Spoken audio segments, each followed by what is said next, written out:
What's up? Back again.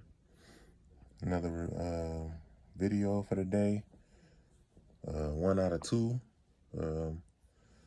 I'm talking about the Katt Williams interview with Shannon Sharp on Club Shay Shay. Um, you know, I did sit through the whole video. I mean, the whole interview, the whole 2 hours, and 2 hours and change. Katt, he had a lot to get off his chest. Some of it was factual. And then the rest of some of that stuff, he was low key kind of hating though. Like I said, I'm not gonna go fully in depth with the whole interview because I'm not trying to talk for 2 hours. But yeah, man. Like 70% of the stuff I believe that he said. When he was going in on Steve Harvey and talking about, which is also a fact.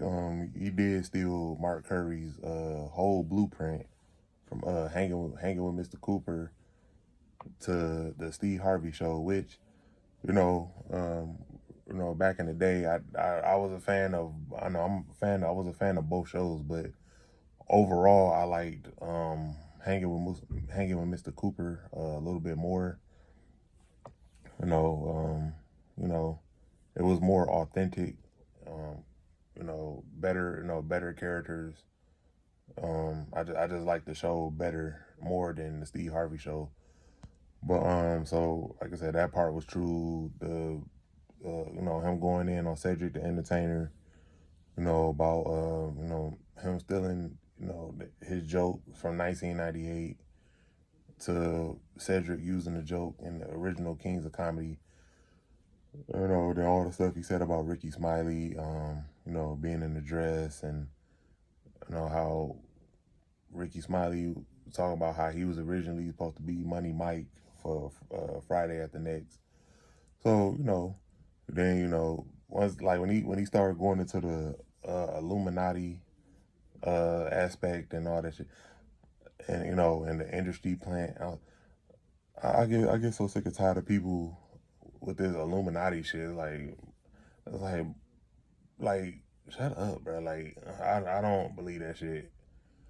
Then he was talking about all of the $1 million opportunities he passed up on, and talking about his upbringing, how he was home 13 years old, and he was homeless, and whatnot.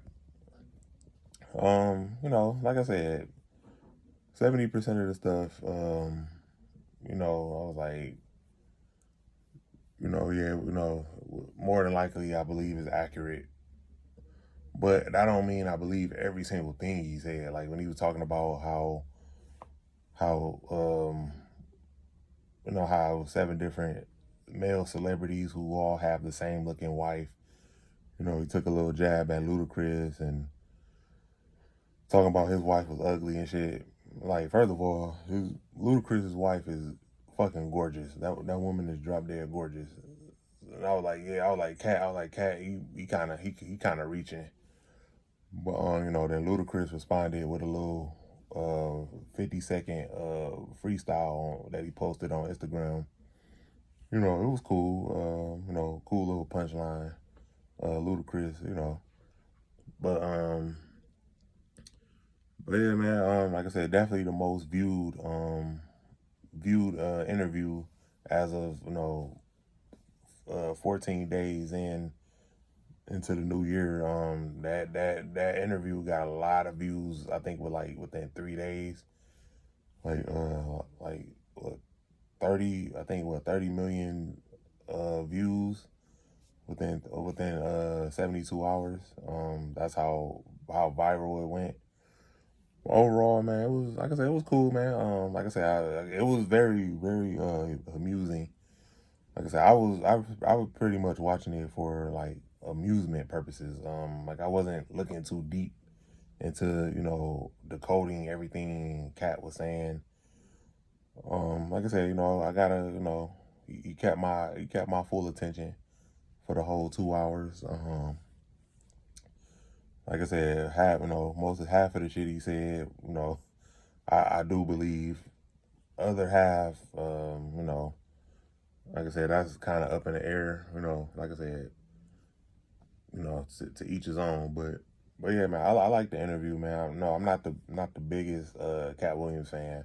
Like I do admit that I'm not really the biggest Katt Williams fan. You know, but that's just my opinion. Um, it is what it is. If you don't like it, too bad. But yeah, overall, it was a good, enjoyable uh interview. Like I said, it's the most Katt Williams been talked about in a long time. So, but yeah, man, if you haven't seen the interview, you know, just pull it up on YouTube, man. That shit is everywhere. I got another video coming up right after this, a movie review. So be on the lookout for that. Until then, peace, one love.